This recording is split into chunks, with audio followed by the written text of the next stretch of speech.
My name's Andrea Grover. I'm the Display Design Manager here at Boutique Homes. The Barwon 20 features 3 bedrooms, open living area, 2-car garage and 2 bathrooms.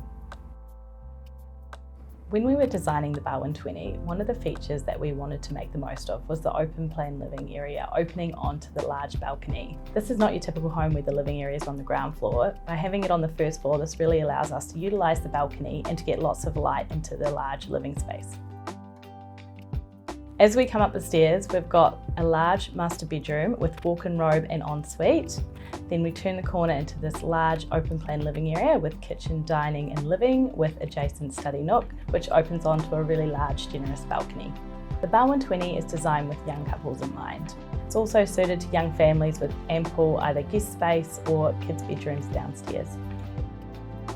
As you can see, we've styled the home to time with facade. We've got a monochromatic colour palette with pops of colour through accessories and greenery.